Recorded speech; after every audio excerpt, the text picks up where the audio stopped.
Hai, assalamualaikum warahmatullahi wabarakatuh. Welcome back again, Sobat Art, di kanal YouTube saya Hikmah Art.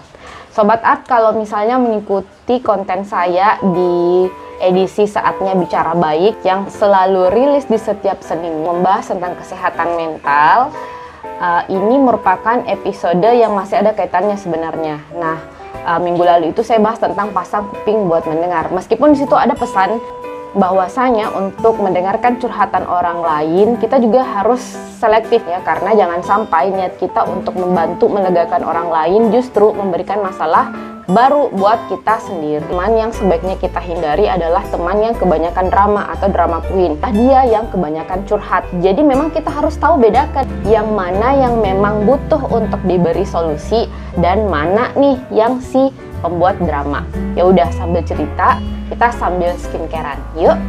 Jadi teman-teman, kita memang harus membersihkan diri kita nih, atau menyeleksi teman kita juga sama siapa kita bergaul. Ya, kayak yang lagi saya lakukan yaitu membersihkan wajah saya. Nah, Sobat Art juga perlu membersihkan dirinya dari toxic friend atau toxic people yang bisa membuat Sobat Art mengalami masalah nantinya.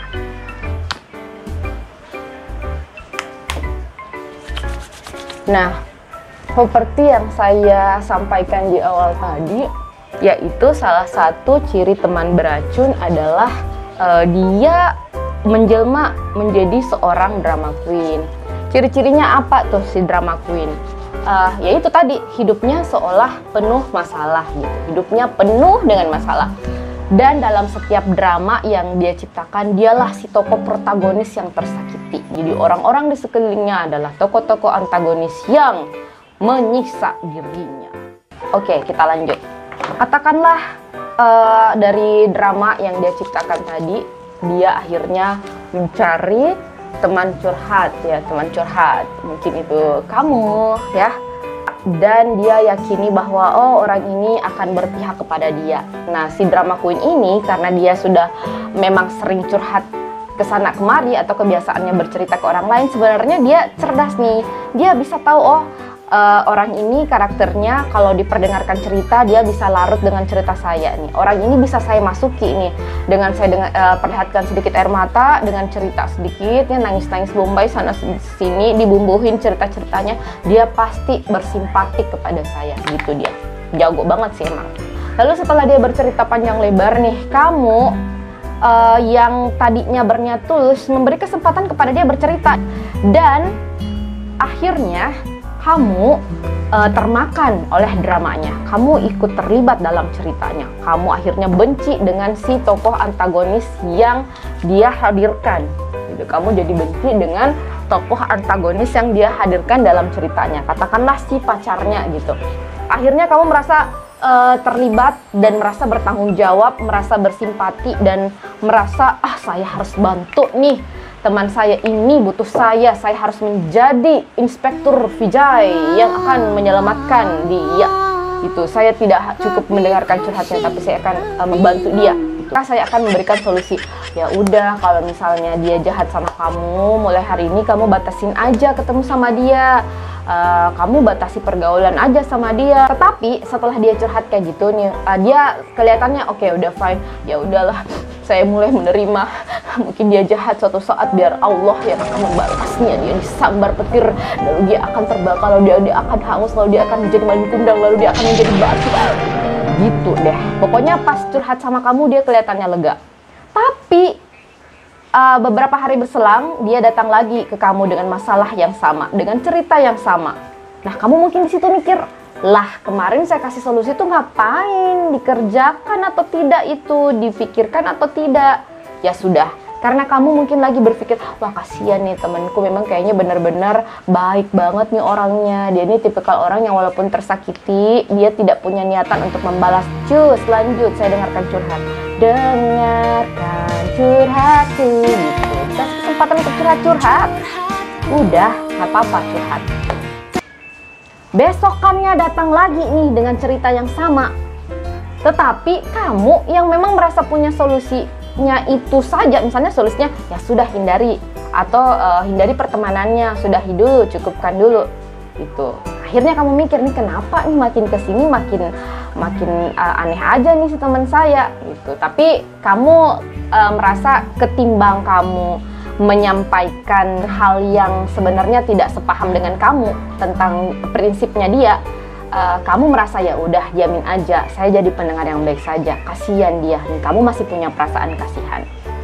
Tapi suatu ketika si teman kamu itu mulai menghilang dari kamu. Kamu pikir, oh mungkin teman kamu ini sudah tidak punya masalah lagi, sudah bisa selesai dari masalahnya, makanya dia sudah tidak cerita lagi ini apa-apa sama kamu. Tapi kamu kok malah merasa dia menjauh nih, kamu mungkin membatin kenapa dia menjauh. Akhirnya yang tadinya kamu memberi saran, yang tadinya kamu memberi solusi, terus si teman kamu ini dan si musuhnya tadi ini ya, si tokoh antagonisnya justru berbaikan. Jadi akhirnya kamu lagi si tokoh antagonis baru yang dihadirkan dalam curhatannya ke temannya yang lain atau ke lawannya tadi. Si teman kamu ini dan si lawannya ini jadinya baikan. Dan dalam kisah yang diceritakan ke lawannya itu, kamulah yang menyebabkan mereka akhirnya berantem gitu. Ya, jadi akhirnya kamu terlibat masalah yang tadinya kamu hanya mendengarkan curhat, kamu akhirnya memberi solusi saja maksudnya, tapi akhirnya kamu yang disalahkan. Dan akan begitu seterusnya, berlanjut seterusnya. Tapi tenang saja, mungkin kamu bukan satu-satunya orang yang menjadi tokoh antagonis baru. Ini bisa saja si teman kamu ini yang akhirnya berteman dengan lawannya, akhirnya saat ini menjadi kawan. Mereka dari lawan menjadi kawan lagi. Tapi si racun ini, si teman racun ini mungkin punya lagi masalah atau punya lagi lawan baru. Dan begitulah seterusnya. Intinya si racun ini akan menjadi kawan untuk tempatnya bercerita, lalu kawan ini akhirnya menjadi lawan gitu. Akhirnya dia menemukan kawan baru, tapi kawan barunya ini bisa menjadi lawan lagi gitu. Lawan baru lagi akhirnya jadi kawan baru lagi, kawan baru jadi lawan lagi. Begitu aja terusnya ya, emang racun disebar gitu. Nah, sekarang kalau kita sudah paham sih, ini salah satu ciri-cirinya orang yang suka bercerita dengan dramanya, yang suka curhat kemana-mana, dan akhirnya sebenarnya dia ini bukan orang yang butuh curhat, tapi sebenarnya dia ini kategori orang yang beracun.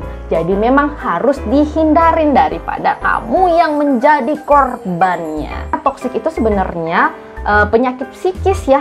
Orang-orang yang beracun atau toxic people ini adalah orang-orang yang memang punya masalah dengan mentalnya. Orang-orang yang punya trauma di masa lalu, orang-orang yang punya masalah di masa lalu tapi belum tuntas menurutnya.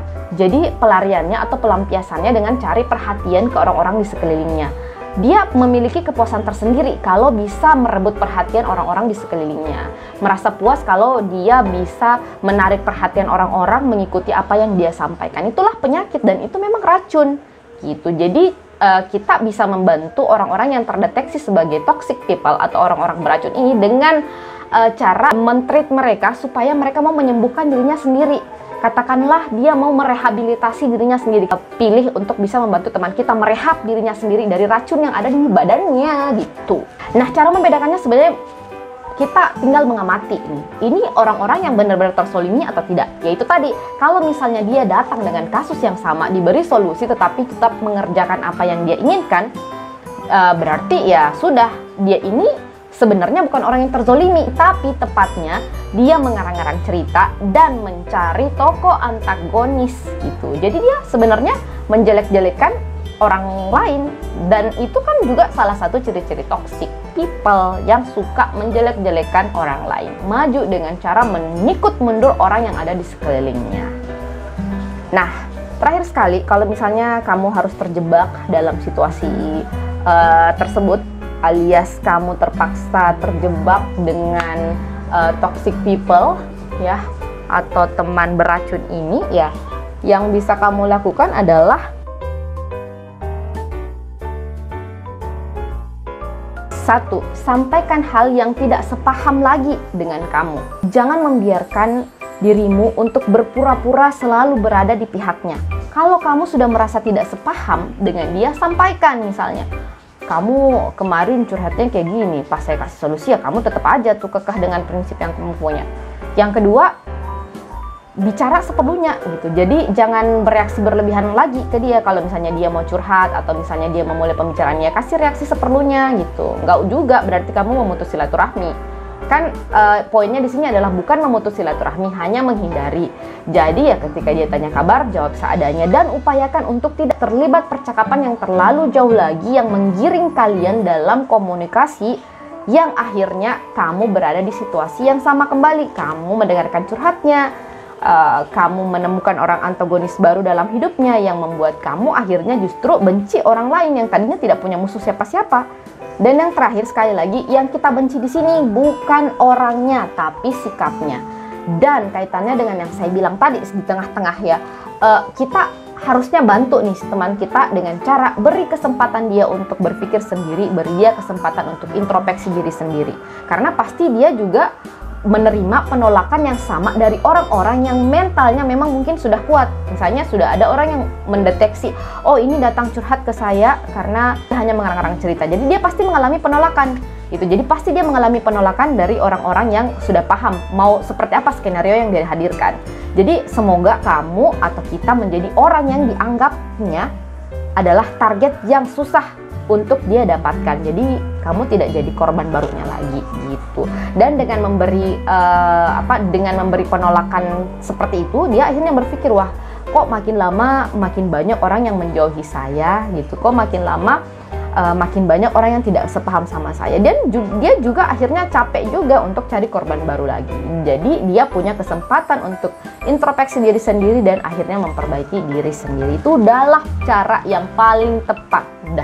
Tidak ada cara lain lagi selain menghindarinya ya, supaya tidak terjebak ke dalam dunia toksiknya gitu.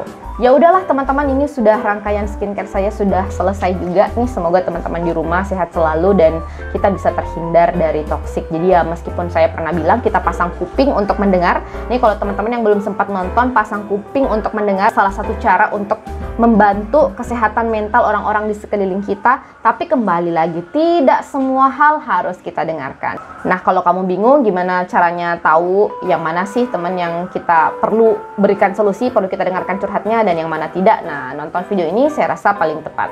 Kalau misalnya Sobat Art merasa, wah ada temen nih yang kayaknya terindikasi bakalan jadi korban toxic people atau orang-orang beracun, nah kamu bisa bagikan video ini langsung sekarang juga ke dia sekarang juga. Tapi sebelum itu kasih like-nya juga ya, biar video ini muncul di pencarian dan bermanfaat bagi orang yang membutuhkan. Amin ya robbal alamin. Tapi pastikan juga kamu bukan masuk kategori orang yang beracun. Nah kalau kamu merasa kamu adalah tipikal orang yang beracun tadi, ada baiknya kita sama-sama untuk merehab diri kita sendiri baik-baik. Saya pernah jadi korban toxic people. Mungkin teman-teman di rumah juga pernah jadi korban toxic people. Saatnya nih kita berusaha untuk keluar dari lingkaran pertemanan yang beracun. Bye.